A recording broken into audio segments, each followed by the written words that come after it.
وإذ قال ربك للملائكة إني جاعل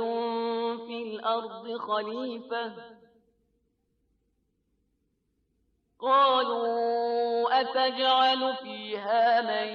يفسد فيها ويسفك الدماء ونحن نسبح بحمدك ونقدس لك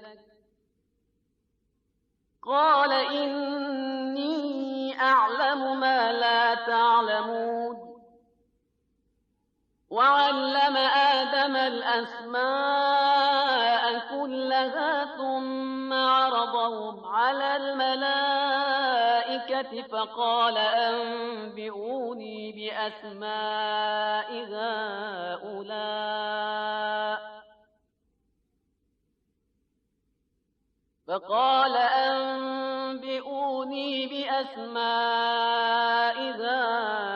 هؤلاء إن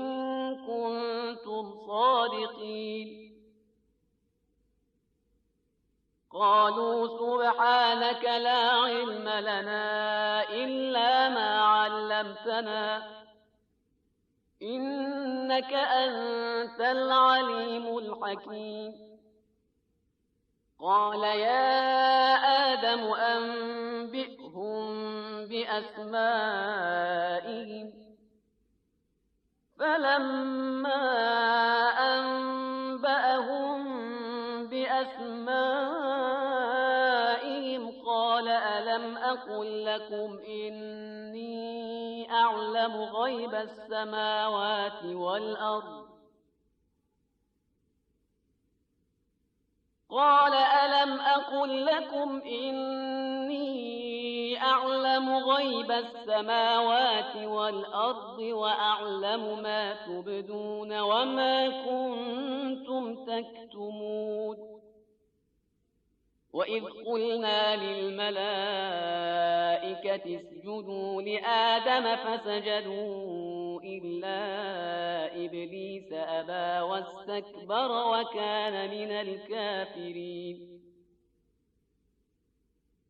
وقلنا يا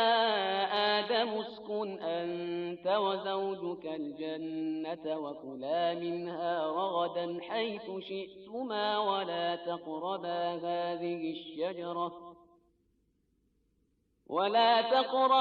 هذه الشجرة فتكونا من الظالمين فأزلهما الشيطان عنها فأخرجهما مما كانا فيه وقلنا اهبطوا بعضكم لبعض عدو ولكم في الأرض مستقر ومتاع إلى حين فتلقى آدم من ربه كلمات فتاب عليه إنه هو التواب الرحيم أعوذ بالله من الشيطان الرجيم بسم الله الرحمن الرحيم الحمد لله رب العالمين والصلاة والسلام على أشرف الأنبياء والمرسلين وأهل بیتہ الطیبین الطاہرین المعصومین اما بعد سورہ بقرہ آیت نمبر 30-37 30 سے 37 گزشتہ آیت میں پروردگار عالم نے انسان کے بطور عمومی ایک شرف کا اعلان کیا کہ جو کچھ بھی زمین میں ہے وہ سب کا سب انسان کے لیے پیدا کیا گیا۔ اب اس کے بعد ابو البشر جناب آدم علیہ السلام کا ذکر ہوتا ہے اور یہاں پر ہمارا تعارف ہوتا ہے ملائکہ کے ساتھ کہ ان کے سامنے یہ اعلان کیا گیا کہ میں زمین میں ایک خلیفہ بنانے والا ہوں۔ ملائکہ خدا کی وہ مخلوق کہ جو نورانی مخلوق ہیں، جنہیں عقل و فہم دیا گیا، قوت غضب اور خواہشات نفس سے انہیں بے نیاز کر دیا گیا، وہ خدا کی معصوم مخلوق ہیں۔ لہذا ان کا سوال کہ ایسے کو بنائے گا کہ جو زمین کے اندر فساد کرے گا اور خون ریزی کرے گا، یہ ظاہر تشریح مطلب کے لیے، اور ساتھ ہی ساتھ ان کو یہ خیال آیا کہ جب کہ ہم خدا کی تسبیح کرنے والے ہیں تو یقیناً یہ جملے بتاتے ہیں کہ ان کے دل میں، ان کے ذہن میں جو بھی تعبیر کی جائے، اس وقت اپنی افضلیت کا ایک خیال موجود تھا۔ پروردگار عالم نے بھی اس موقع پر تو کوئی تفصیلی جواب نہیں دیا، صرف اتنا کہہ دیا کہ جو میں جانتا ہوں وہ تم نہیں جانتے۔ مگر موقع آیا، پروردگار عالم نے ایک پورا سوال ان کے سامنے بھی رکھ دیا اور آدم علیہ السلام کے سامنے بھی رکھ دیا، تاکہ فرق واضح ہو سکے کہ آدم علیہ السلام کس وجہ سے فضیلت کے حامل ہیں اور ملائکہ پر انہیں کیوں ترجیح دی گئی۔ یہاں پر چند اسماء کا ذکر آتا ہے کہ جو حضرت آدم علیہ السلام کو تعلیم دیے گئے۔ ظاہر ہے کہ ملائکہ تو پہلے سے موجود تھے اور ان کے پاس علم تھا، یہی جملہ انہوں نے بعد میں کہا بھی کہ ہمارے پاس اتنا علم ہے جتنا تو نے ہمیں دیا، مگر آدم علیہ السلام کو یہ ایک دم بالکل فریش ٹیچنگ کی گئی اور انہیں ایجوکیٹ کیا گیا ان اسماء کے بارے میں، وہ نام، اور پھر اس کے بعد ان ناموں کے حامل یعنی ان کا جو مصداق تھا ان کو پیش کیا گیا۔ یہاں پر گرامیٹیکلی ارزہم میں جو ہم کی ضمیر ہے وہ ذوی العقول کے لیے استعمال ہوتی ہے، ساتھ ہی ساتھ ہا اولائے کا لفظ بھی ہمیں آگے نظر آتا ہے کہ ان کو باقاعدہ پریزنٹ کیا گیا ملائکہ کے سامنے اور کہا گیا تم بتاؤ کہ یہ کون ہے اگر تم سچے ہو۔ انہوں نے جواب میں یہی کہہ دیا کہ مالک جتنا علم تو نے دیا اتنا ہمارے پاس ہے، یعنی ہمارے پاس تطبیق کرنا یا اپلائی کرنا یا اور واضح الفاظ میں کہ معلوم سے مجہول تک پہنچ جانا یہ ہمارے بس کی بات نہیں ہے۔ پھر جناب آدم علیہ السلام سے کہا گیا اب تم بتاؤ۔ حضرت آدم علیہ السلام نے اس کے بارے میں بتا دیا۔ یہیں سے ہمیں ہیومن پوٹینشیل کا پتہ چلتا ہے کہ انسان کے پاس اس بات کی صلاحیت ہے کہ اگر اس کے پاس دو چیزوں کا علم ہو تو وہ 2 سے 20 اور 20 سے 200 اور 200 سے 2000 تک جا سکتا ہے، اور یہی چیز انسان کی طول تاریخ میں ترقی کے ذریعے سے ہمیں نظر بھی آتی ہے کہ غاروں سے جو سفر شروع ہوا تھا تو وہ بالآخر بڑے بڑے مکانوں اور محلات تک پہنچ گیا۔ جو پیدل سفر شروع ہوا تھا وہ جانوروں پر سواری سے ہوتا ہوا آج راکٹوں تک پہنچ چکا۔ تو یہ انسان کی ترقی اسی معلوم سے مجہول تک پہنچنے کی صلاحیت ہے۔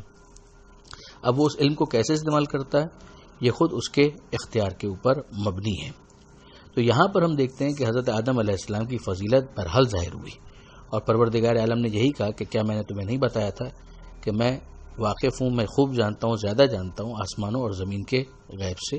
واقف ہوں، جو تم ظاہر کرتے ہو اس کو بھی جانتا ہوں اور جو تم چھپاتے ہو اس کو بھی جانتا ہوں۔ پھر اس کے بعد حضرت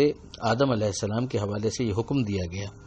اور یہ بتایا گیا کہ وہ وقت کہ جب ہم نے ملائکہ سے کہا کہ سجدہ کرو آدم کو، اب ظاہر ہے کہ یہاں کسی قسم کی معصیت کا ملائکہ سے کوئی امکان نہیں تھا، ان سب نے سجدہ کیا، ابلیس نے سجدہ نہیں کیا۔ ابلیس کے بارے میں دوسرے مقام پر آیا ہے کہ وہ جن تھا، ملائکہ میں شامل نہیں تھا، مگر صفے میں ملائکہ میں ہونے کی وجہ سے یہ حکم اس سے بھی متعلق تھا، اور اس نے اس بات کا انکار بھی نہیں کیا کہ یہ حکم اس سے تعلق نہیں رکھتا۔ اس نے انکار کیا سجدے سے، تکبر کیا، اور تکبر کی وجہ سے اس نے بعد کے تمام ریپرکشنز کو فیس کرنا تھا۔ وہ کافر ہو گیا یا وہ پرانا کافر تھا، دونوں ترجمے اس کے کیے گئے۔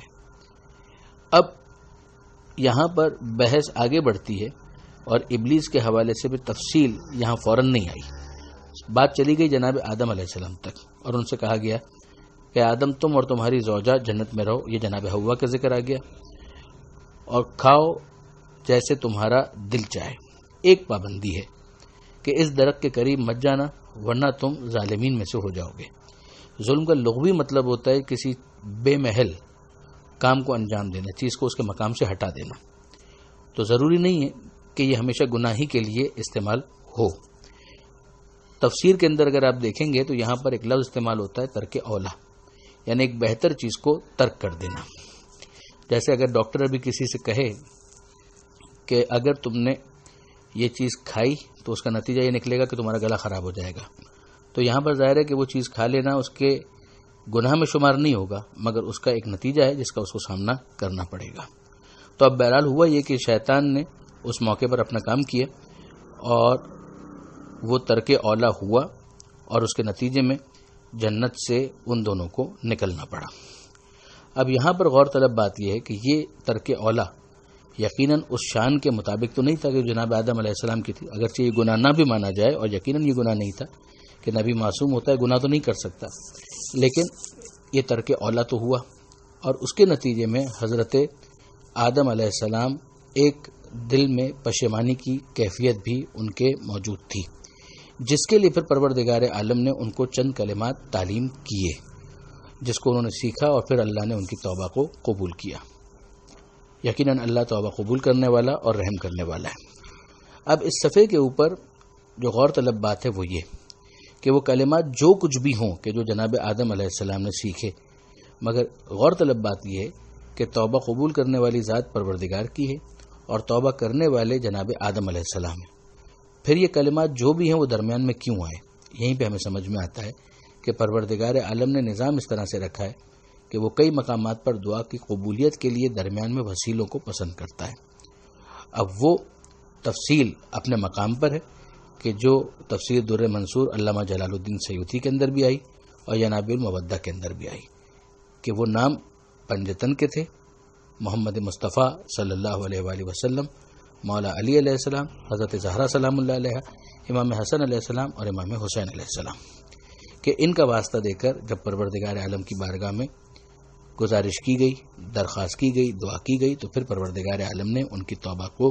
قبول فرمایا۔ اور اس کے اندر وہ اشارے بھی موجود ہیں کہ وہ اسماء کہ جن کے نام تعلیم کیے گئے تھے وہ بھی انہی بزرگ ہستیوں کے تھے، اور ان کو جب سامنے پیش کیا گیا تو یہ جناب آدم علیہ السلام کی صلاحیت تھی کہ انہوں نے ناموں کے ذریعے سے وصف کا اندازہ کیا، صفت کا اندازہ کیا، اور جو عالم نور میں پنجتن کا نور ان کے سامنے پیش کیا گیا تھا ان کے اوپر تطبیق کرتے چلے گئے کہ یہ محمد ہیں صلی اللہ علیہ وآلہ وسلم، یہ علی ہیں، یہ زہرا ہیں، یہ حسن ہیں، یہ حسین ہیں علیہم السلام۔ تو اس کے ذریعے سے ان کے جوہر کھلے کہ وہ علم کے ذریعے سے شخصیت کو سمجھنے کی اور ان کے اوپر تطبیق کرنے کی صلاحیت رکھتے تھے۔ یہاں پر آیت نمبر 37 تک جو بات تھی اس کو مکمل کرتے ہیں۔ آگے آپ دیکھیں گے کہ کچھ ہی دیر کے بعد بنی اسرائیل کا ذکر شروع ہو جائے گا۔ یہ ایک طرح سے کیس اسٹڈی ہے۔ ہم پہلے اس بات کو بہت اچھی طرح سے پڑھ چکے کہ پروردگار عالم نے بطور مجموعی انسانوں کی 3 کیٹیگریز کی، متقین، کافرین اور منافقین۔ پھر فاسقین کے ایک گروہ کا بھی ذکر کیا کہ جن کو خدا کی طرف سے یہ کہا گیا کہ ان کو گمراہ کیا جاتا ہے، یعنی ان کے فسق کی وجہ سے، اور ان کے کچھ صفات بیان کی گئی۔ انسان کے شرف کا اعلان کیا گیا کہ جو کچھ زمین میں وہ سب کا سب انسان کے لیے پیدا کیا گیا۔ ابو البشر کا ذکر کر دیا گیا، اور ابو البشر حضرت آدم علیہ السلام کے حوالے سے پوری نوع انسانی کو جو ایک صلاحیت دی گئی ہے معلوم سے مجہول تک پہنچنے کی، اس کی وضاحت کر دی گئی۔ شیطان کے دشمن ہونے کا ذکر کر دیا گیا، ملائکہ کے ساتھ جو معاملہ تھا اس کا ذکر ہو گیا، اور اب پھر بنی اسرائیل کا ایک پوری قوم کا، ایک پورے گروہ کا ذکر آ رہا ہے، جس کو ایک طرح سے کیس اسٹڈی سمجھنا چاہیے کہ جو پیچھے کیٹیگریز بیان کی گئی ہیں ان کیٹیگریز کو ان کے اوپر اپلائی کر کے دیکھا جائے، اور اس پورے قضیے کے اندر دیکھا جائے کہ کون ایسے ہیں کہ جو قابل تعریف متقین ہیں، کون کافرین ہیں اور کون منافقین ہیں، کون ہے کہ جنہوں نے فسق و فجور کو اختیار کیا جس کی وجہ سے گمراہی ان کا مقدر قرار پائی۔ پروردگار عالم سے دعا ہے وہ قرآن سمجھنے اور اس پر عمل کرنے کی توفیق عطا فرمائے، اور وارث قرآن امام زمانہ کے ظہور میں تعجیل فرمائے۔ وآخر دعوانا ان الحمدللہ رب العالمین، والسلام علیکم ورحمۃ اللہ وبرکاتہ۔